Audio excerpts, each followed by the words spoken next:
Living Corporate is brought to you by The Group Chat, a bi-weekly web show in the Living Corporate network that tackles diversity, equity, and inclusion topics your jobs, legal, and HR departments would never let fly.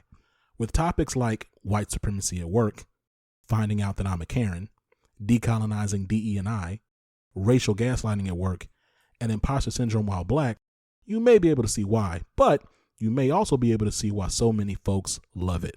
Between our incredible host and our guests, which range from Fortune 500 executives to academics to activists to entrepreneurs, every other Saturday at 10 a.m. Central Standard is something special. So make sure you check out The Group Chat on livingcorporate.tv.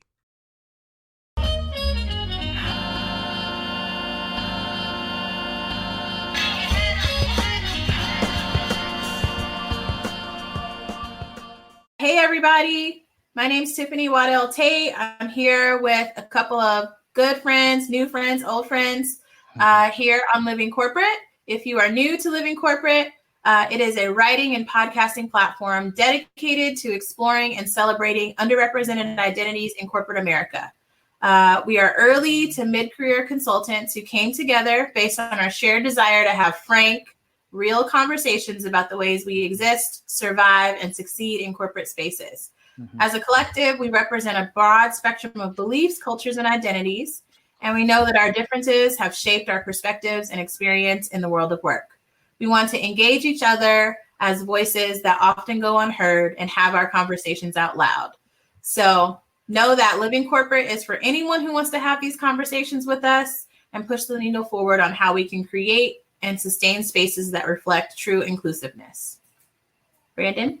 Yes. Hey, welcome everybody. My name is Brandon Gordon, and we want to talk to you about the Access Point. This is why you're here today. Welcome to the Access Point, where it's part of the Living Corporate Network. The Access Point is our weekly web show where we strive to bring y'all real talk that will prepare you for the workforce. While our content is for everyone, we're focused on preparing Black and Brown college students, just as yourself, for future work.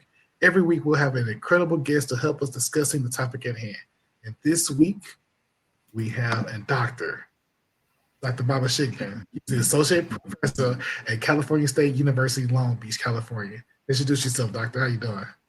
Hey, Tiffany and Brandon. Thanks for having me. Hi, everybody out there watching. My name is Dr. Jide Bamishigbin. I usually go by Jide. As Brandon said, I'm an assistant professor of psychology at California State University, Long Beach. I'm originally from Miami, Florida, and I got my BA in psychology from the University of Miami. After that, I went to UCLA, go Bruins, where I got my PhD in health psychology. And I worked at Cal State Los Angeles, or California State University Los Angeles for 3 years. And now currently I'm at California State University, Long Beach. I teach lots of different classes of psychology, like racial ethic, minority mental health, positive psychology, social psychology, health psychology. And I do research focused specifically on the relationships between stress, resilience, and health. And in general, my focus is on families and fathers and how stress impacts fathers. But broadly speaking, I'm an expert on how stress impacts us. Thanks for having me. And I came here today because I'm really passionate about mental health, right? The health thing that I'm most focused on is depression. Right. And I'm an expert in the topic. I care about it. I want people to be better because it can be debilitating and it can negatively impact your ability to function in this world. So once again, thanks for having me, and I'm excited for this conversation. Okay, so that brings us to our very first question. We talked about mental health. What is mental health? That's a great question, right? So what is health? Right? Like what is health, right? So in general, health is just a state of well-being, and when we think about physical health, we're talking about how our physical bodies are doing, like how our insides are doing, how we may physically feel, how well we're doing. For mental health, we're focused on all the aspects kind of up here, right? How are our thoughts? How are our behaviors? How are our actions? And how is that impacting us and our ability to function, right? With a focus, and once again, I focus on stress and depression, but, mental health cares about, once again, your feelings, your thoughts, your actions, the types of stress that you're experiencing. And so one thing, I was going to type this question in, but I wanted to bring this question out. Most mental health, especially in the Black community, is a very taboo subject, right? Mm-hmm. So how can somebody open that discussion to talk about their mental health and to really unpack what's going on inside of them? I think that's a great question. So, one thing is that we all do these things all the time, right? So anytime you say, man, I'm feeling kind of stressed out right now, you're talking about your mental health, and you're talking about the way you're feeling and how it's impacting you, right? So I think, it's really about understanding that mental health is something that shouldn't be stigmatized, right? Or talking about it in certain ways such that depression and anxiety aren't things that are negative, right? Right. In any type of way. Yeah. So not to cut off your wisdom, but why is mental health stigmatized in the Black community?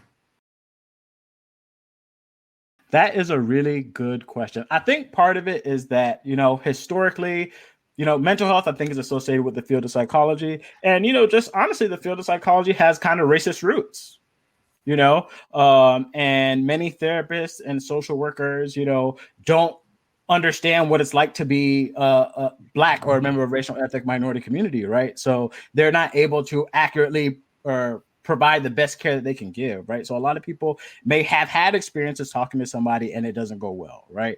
Right.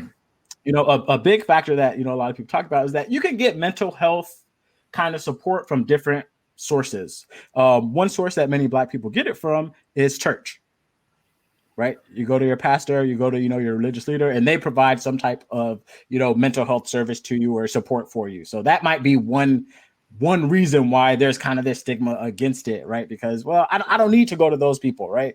People are going to think I'm crazy if they find out I have a therapist, right? Or a psychiatrist, right? And you don't want to be crazy, I'm definitely team therapy and have Mm-hmm. been for a long time. Mm-hmm. But I had the happy incident, I'll say, of attending a college where the counseling resources on campus were highlighted. I wouldn't say it was normalized among all of my friends, but it kind of seemed normal enough at the time to at least try it out, and it was available for free. So a lot of the folks tuning in tonight and listening are either in college right now or they're about to graduate.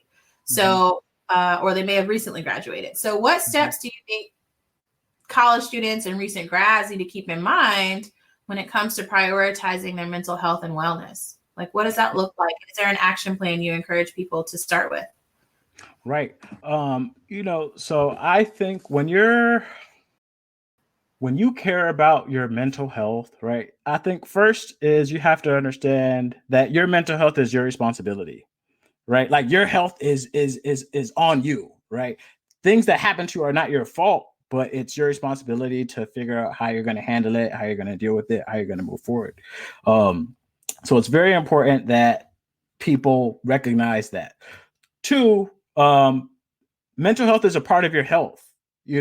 So if you have a heart attack, right, you're not about to go into work the next day and say, oh, I had a heart attack, but I got to go to work, right? Nah, same thing. If you're feeling depressed, if you're feeling anxious, you need to take time to heal, right? And take the efforts to make yourself feel better. If that is therapy, right? There's lots of other strategies, you can use, and we'll talk about that probably a little bit later on. But it's part of your health, right? And recognize that as important. That's part of the first step, recognizing that this is something that's really important. Two, your mental health and your physical health are connected. So this is another big part. When you're stressed out, sometimes you might get headaches. Sometimes your stomach hurts, right? That's just a quick little example of the different ways, right? Some people, after they have a big test, right, they've been studying for it for weeks, then they get sick, right? That's a part of your body getting you ready, right? They're like, okay, I'm gonna get you ready for this big thing, but after that, my body's tired, right? So recognize that these things are intimately connected. Last, knowing that if you don't attend to your mental health, the rest of your life will not be as good as it could be, right? You're not living your optimal life. If you are not working on the depression, right? Not necessarily the depression itself, right? But it's that you're taking the steps to handle how you're feeling, handle the types of different stresses that you're experiencing in your life. Okay, that's for real. I think it might be a little hard for some people to hear that your mental health is your responsibility, because it does often feel like things are happening to us, or, you know, school is supposed to be stressful, work is supposed to be stressful. If it's not, must be doing something wrong.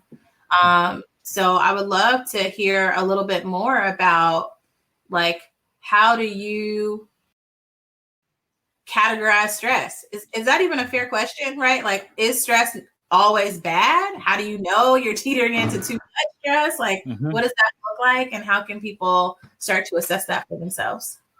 That is a great question, right? So stress, you know, I have my PhD in health psychology. I study stress. Like I could go on a dissertation and talk about this for, you know, hours and hours. Okay. But generally stress can be 3 different types of things. All right. If I'm going to break this down. Okay. Stress can be a stressor, something that stresses you out. Right. So like, ooh, you know, I have a test. That's a stressor. I got in a car accident today. I got a stressor. Oh, there was traffic. That's a stressor. Things that stress you out. Stress can be a response, right? So something happens to you. Now I'm feeling kind of flushed. I'm feeling sweaty. You know, my heart's beating kind of fast. There's a stressor. And then there's stressor that depends in essence, right? So the same things that stress me out are not going to be the same things that stress you out, are not going to be the same things that stress somebody else out, you know? So I love roller coasters. My wife doesn't like roller coasters, right? You know, so she's going to be stressed. I'm going to be excited, you know? So in general, those are kind of different ways to think about it, right? And even further, there's stresses in different domains of your life, you know? So you can have stress in your relationship. You can have stress at school. That's a big one. And, you know, there's a lot of research showing that college students right now are more stressed than they've ever been. Yeah, it's an absolute fact. It's more stressed than they've ever been. And their mental health is suffering as a result of it. You know, there have far higher rates of suicidal ideation, far higher rates of serious psychological distress right now, far higher rates of depression and anxiety than, you know, years before. So it's really affecting them, right? The types of stress that you're experiencing in the academic environment, be it, you know, test, work, a pandemic happening right now that's making all these things so much harder, you know. You know, another one that, you know, and this is kind of what we talk about a lot, is job stress, right? The stress that comes from working in a job and the kind of different things that you'll experience in work. You know, at the end of the day, stress is a part of our lives. You know, it is a part of our lives. But if it's becoming to the point where it's impacting your ability to live the life that you want, right, or do the things that you normally do, then that might be the time to say, you know, I think I should do something about it. Right, so I have a question. So, Please.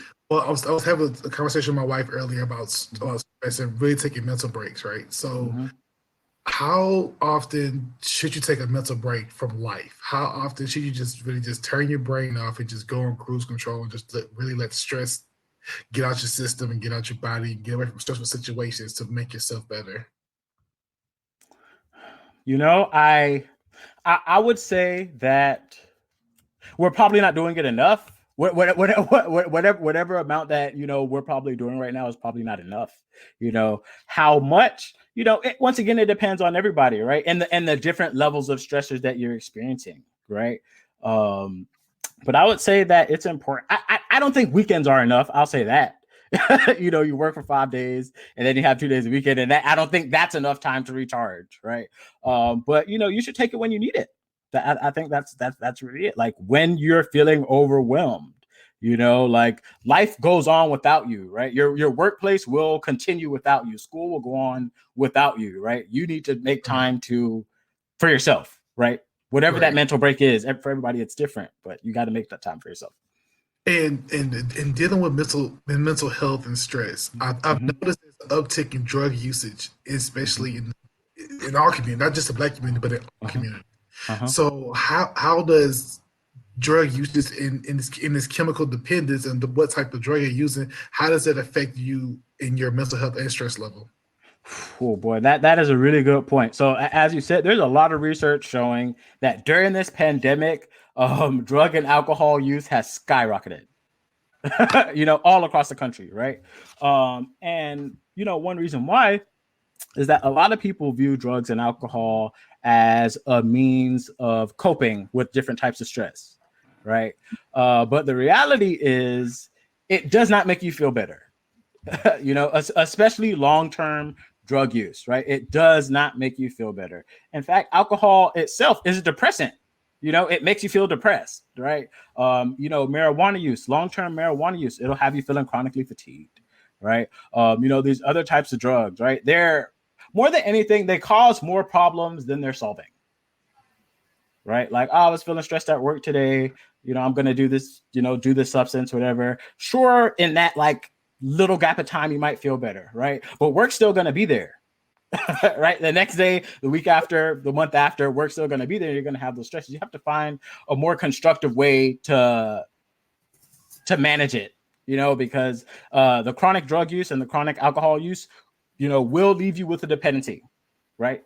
That impacts you, makes you feel bad. Whew, that's tough. Yeah. That's heavy there. Yeah. I think definitely for the college crowd, for sure. Mm-hmm. Sometimes that is the first time, like that 2, 4, 6 years of time in college might be the time that you are experimenting with different substances or trying to figure it out. And by it, I mean everything, your life as an adult out here on your own in some capacity. And so I think that's heavy. How do boundaries around, or creating boundaries around your work and personal life, play into this conversation about protecting your mental health? Absolutely. That is so important, right? So, the reality is work is a part of all of our lives, right? We all need to eat. We all got to pay our rent, our mortgage, right? So I understand that. And we all don't have jobs that we can, not many people have jobs that they could just leave at any time, right? But so wherever you are, it's important that you make the space to create those healthy boundaries for you, right? So I'll tell you a quick little story, okay? I'm married. My wife, she just got her PhD this year. Congrats, right? I have 2 sons, okay? A 5-year-old and a 2-year-old. So my son's first birthday, okay? My son's first birthday at his little daycare, they were going to have like a little party, right? But I had some work thing and I was like, I can't really go to this little thing. I have to go to work, right? To this day, I don't even remember what that work thing was, right? But I know I didn't get to go to my son's first birthday. A more important event, right? A much more powerful thing, right? And I don't even remember what the work thing was. I remember what the school thing was. I felt like it was the biggest thing and I had to do it. So it's important to develop those boundaries around your life because, your life continues. Your work is just a part of you, So how do you do that? Well, first, I always want to point out, it's the responsibility of the workplace to do these things first, right? And to make sure that they have healthy employees. So I always want to start off with the structural issues, right? Of, the structure needs to be in place to make sure that employees can be healthy, right? You don't want to encourage a type of culture that has people overworked, overloaded, super stressed out, a lot of conflict in the workplace. You don't want to have that. But with that being said, you want to be, how do I say this? You have to set those boundaries for yourself still, right? And whatever that means for you, because everybody is different.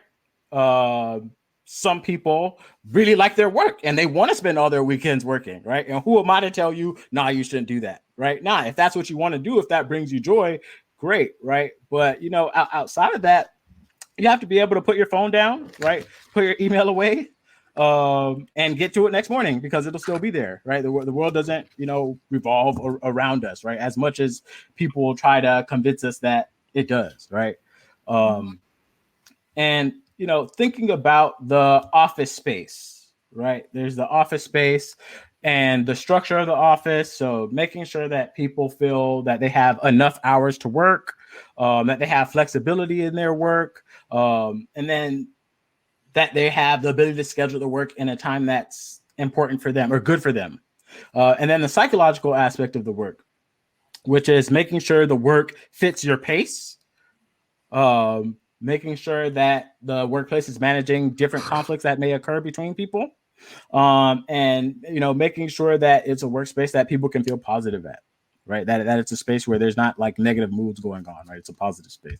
So all those things are important for encouraging, I think, a healthy workplace.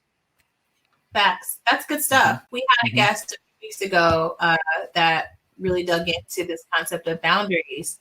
And one of the things that definitely has stuck with me since that conversation is the idea that, people at work are not your friends. You might make friends there, but we talked a bit about how creating boundaries between work and home can often be a healthy practice, because if you're looking for everything at work to fulfill you, or every relationship at work to take the place of the ones you have outside, and something goes south, then you're like, you still got to work. So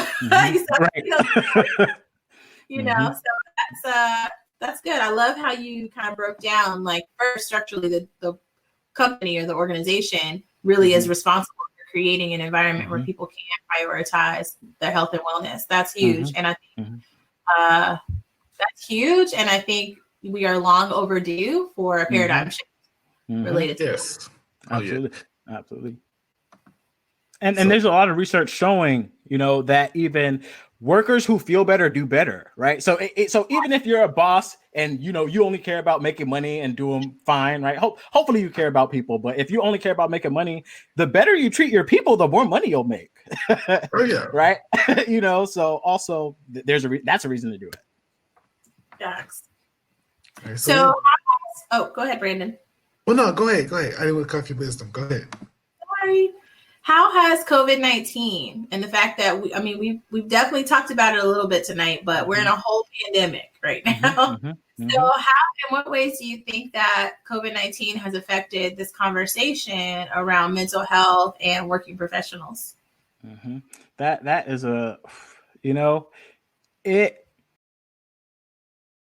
it so depends, right? Like it so depends on the job you're working and the field you're in.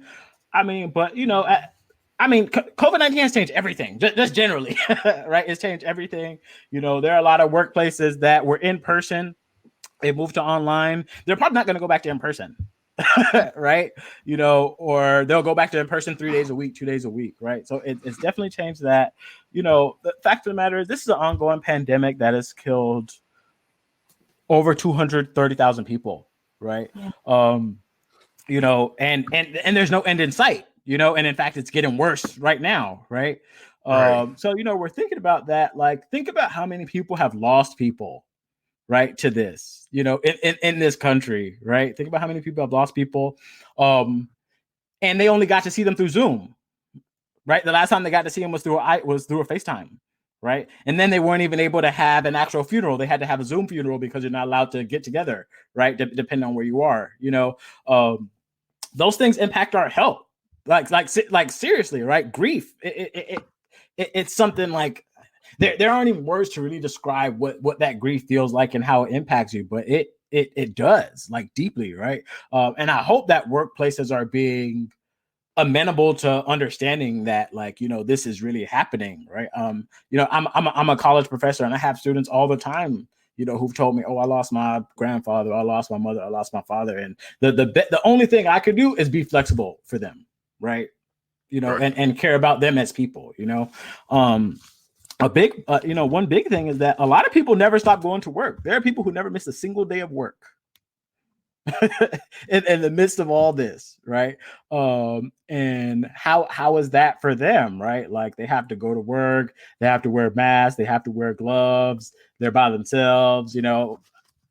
I don't know how that's impacting them, right? There are people who've lost their jobs, millions and millions of people who've lost their jobs, and that's definitely something that impacts your mental health.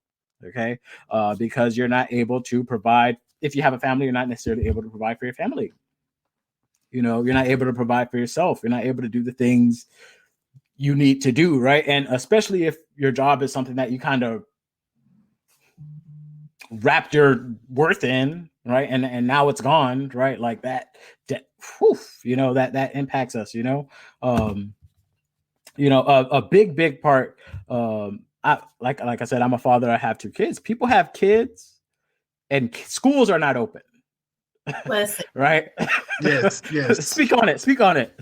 Yes. You know, people have kids, and schools are not open, right? And listen, I love my kids. Okay, I want to be very clear. I love my kids. Okay, I never imagined spending this much time with them in my entire life. You know, and hopefully, once again, workplaces are amenable to the fact that we're human beings, right, who have real lives. And one of my kids has a Zoom class here. One of my kids has a Zoom class here. So hopefully you understand that we're not going to be as flexible. We're not, they need to be more flexible, right? Much more flexible, right? Because this is really, this is real life. You know, yeah. And at least in my field of academia, I feel like many people or many institutions are being more flexible, you know, in a lot of ways for students and for, you know, faculty. So, you know, we have a tenure clock. You get tenure after a certain amount of years. A lot of universities have said they're going to stop the clock because they know that our work is impacted at this time. Right. So being aware of that. So it really depends on the workspace, you know, but no matter what, this is all impacting us, you know, very, very deeply. Right. Oh, I agree 100%. Yeah. 100%. So another question we can ask is, share or provide resources for college students and recent grads who are interested in centering their mental health and wellness now? Absolutely. So 2 places that I will start, okay, is Whole Brother Mission. Okay, it's an organization that provides some mental health care for Black men in particular. Okay, so first there's Whole Brother Mission, which provides, you know, access to some free therapy sessions for Black men in particular. And, you know, in general, men really need to go to therapy, but particularly Black men. So that's important. And then therapy for Black girls, same thing, except for Black women. Right. So these are 2 places that I would absolutely start, you know, always. You know, outside of that, I always want to be aware that not everybody has access to therapy. Okay, that is important. But there are things you can do for yourself, okay, that can make you feel better, right? So first, get some sleep, okay? So like sleep is one of the linchpins of our lives, and I don't think we treat it as importantly as we should, right? So make sure you get some sleep, okay? Because that definitely impacts your mental health and physical health. So make sure you get some sleep. 2, do your best to avoid drugs and alcohol. Okay, because once again, you know, oftentimes people use these as coping mechanisms, but they don't actually work as positive coping mechanisms, right? They're not necessarily gonna make you feel better, right? Later on, right? Maybe in the moment they might, but long term, you know, that drug use and alcohol use is not gonna be good for you. 3, if you can, try to get some physical activity or exercise in. You know, as it's just things that help you, right? A lot of research has shown these are things that just help you feel better. Getting exercise, it's able to reduce levels of depression, reduce levels of anxiety, and generally make you feel better. And same thing with diet. You know, make sure you're trying to eat as well as you can, right? Once again, I know all of these are not necessarily accessible to everybody, you know, but just do your best. Yeah. So we have a question, and it's actually my question. So you brought up that you know, about therapy. We always talk about get a therapist. What if those individuals can't get a therapist? Who should you consult to help with your mental health? That is a really good question, right? Because I know as a young lad such as myself, I consulted with very close confidants, very close friends. You know, my grandmother was like my therapist, and so we talked about literally everything. And once she passed, and it was hard to find that person I could really trust to have those deep conversations with, to really unpack those mental issues that I was having. So should you find a close friend, close confidant, me personally, I don't believe your therapist should also be your spouse. And the reason for that is you don't want to unpack all your issues onto your spouse, and then who's your spouse going to unpack their issues on? You can't be back on you, because now you're just back and forth deflecting the energy, and it's not dissipating anywhere. So I personally feel that spouses should be off limits when it comes to therapy and mental health, because they're going to need therapy based on everything that you told them.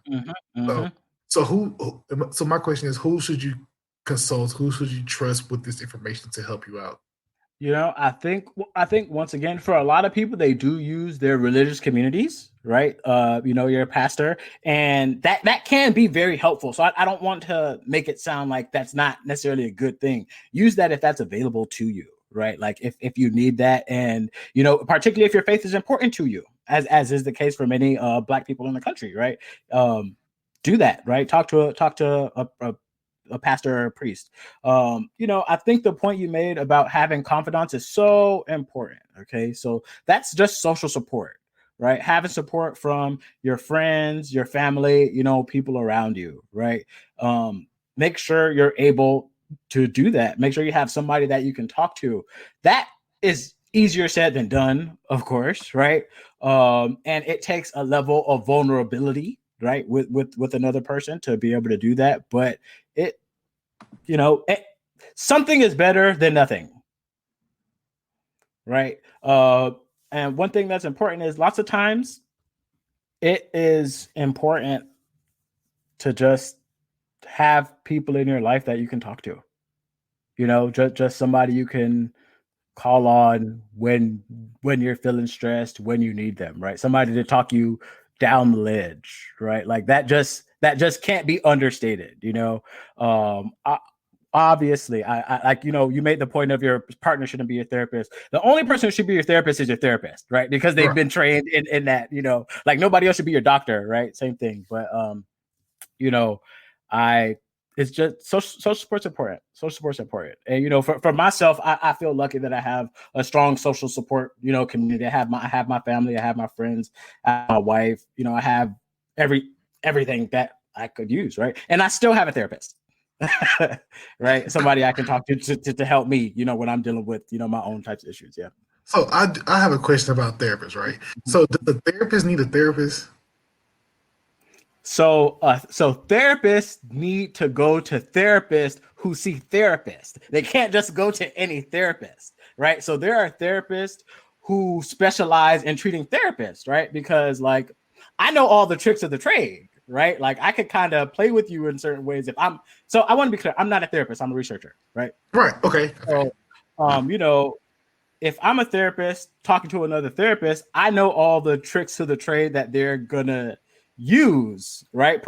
Depending if we're using the same modality and blah, blah, blah. So there are therapists who specialize in treating therapists because they're able to see kind of past all the BS, right? Because they specialize in it. Yeah. So many therapists do see therapists, right? Because think about what they hear all day, right? They hear some pretty messy stuff. Some deep stuff.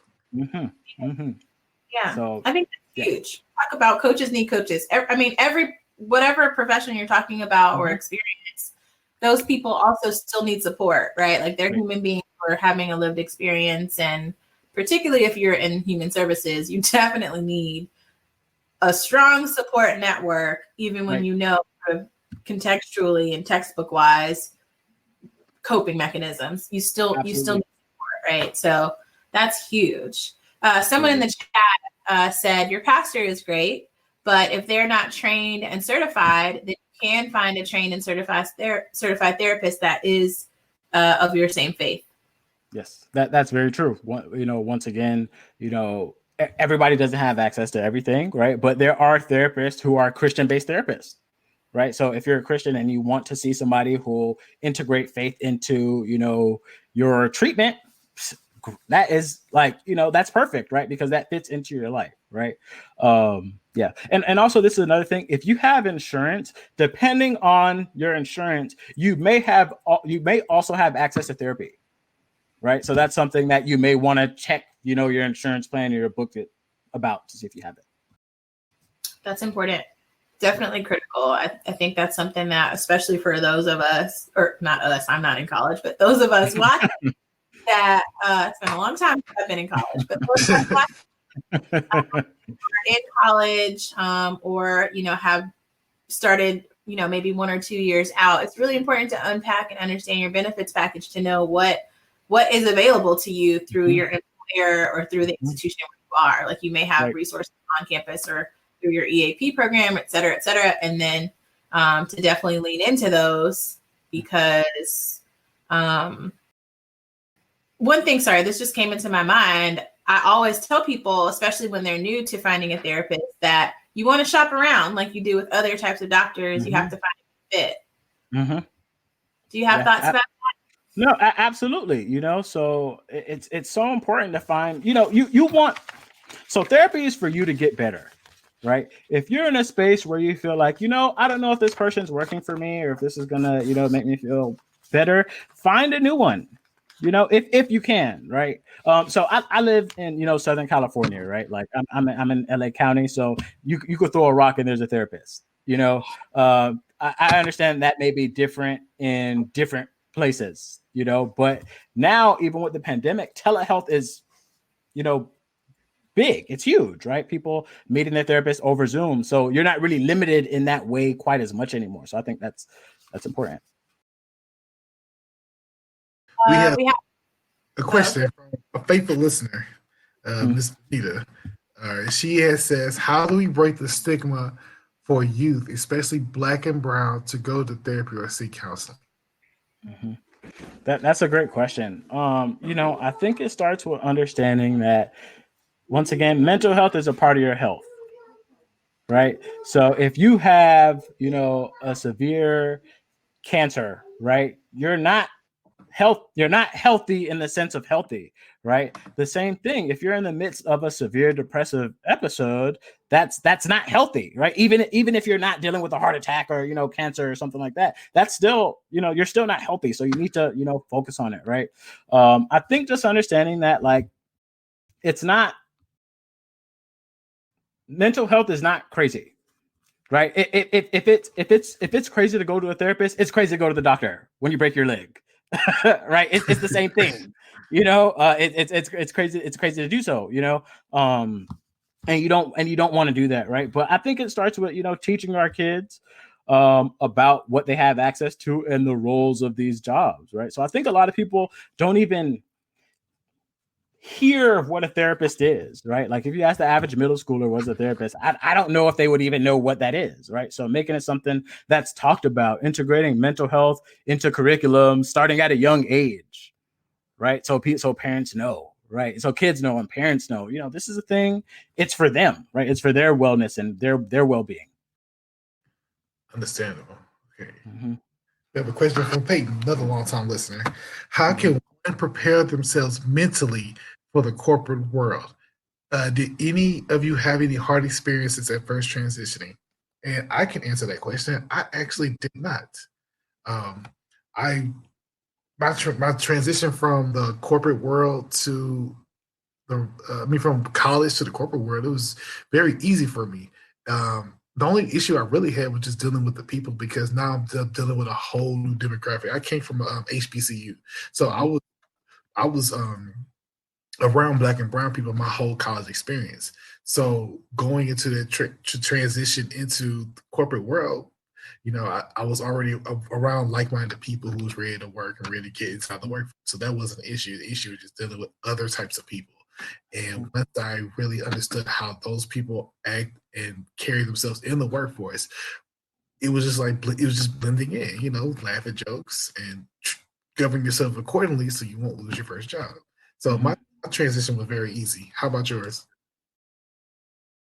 I would say that my transition into my first job was not particularly challenging, but I had a pretty, let's say, rough and tumble transition once I became a mom, because prior to that, a lot of my identity had been tied into my professional accomplishments and my academic accomplishments, which I know you talked about earlier, how people can be very wrapped up in their kind of professional identity. And so for me, it was like, oh my gosh, I became a parent in the middle of it, sort of after several years of being in the workforce. And at the same time, I also had a really challenging management experience. And so that was a lot of change in a really compressed time frame. One thing I will say that was very helpful to me is, I think I already mentioned, I'm teaching therapy. So I had a therapist at the time, and that was already part of my life. And I revisited it at that time. And I also had a really strong support network of other working moms that I could talk to about their experience and strategies that they were employing that were specific to that. But it was definitely, I would say, that first year of motherhood and working for me was, you're going through a lot of physical and mental changes that you don't have a blueprint for. Like, people can tell you, you can read books, you can have been around children, but until you, regardless of how you become a parent, certainly not saying this is a mom specific thing, but you're shifting roles. And for me, that was a really challenging year, and I navigated a bit of postpartum as well. So one thing I can say to current students and even recent grads is cultivating a support network that you know and trust before things are heavy, or because you really don't know what's around the corner. Like, there's no way to know, hey, I'm going to be in a toxic work environment, or hey, I'm going to have postpartum. Like, nope, there's no like warning shot. So there was no warning shot for a pandemic. But one thing I'm very grateful for is I have a really tight friend network that I know I can lean into, or I can say, hey, y'all, check on me in 2 weeks. I'm going offline for a little bit, because they know we know each other well enough to know when we need to jump in and we need to jump out. So I just think you can't overly prepare for everything, but you can put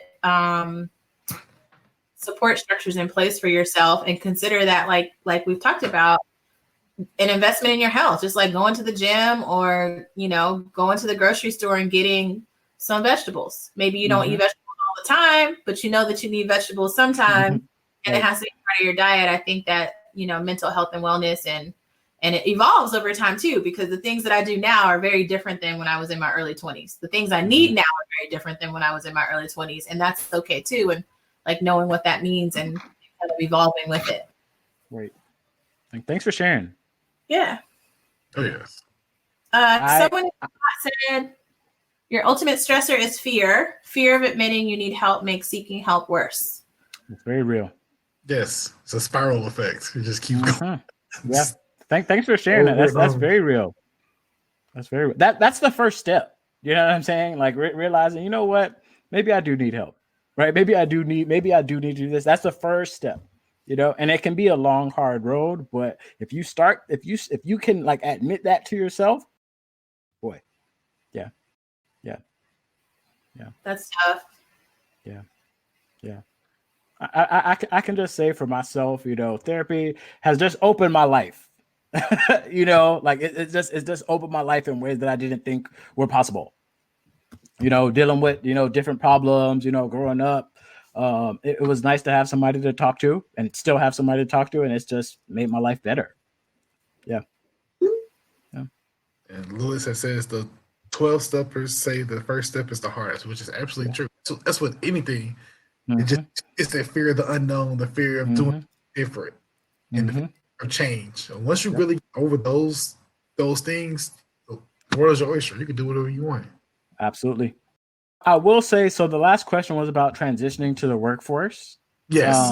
I'll say that, as particularly if you're a member of a marginalized community, so I've never been in corporate America. Okay. I want to say that I've been in academia, that's where I've been. So take what I say with that knowledge.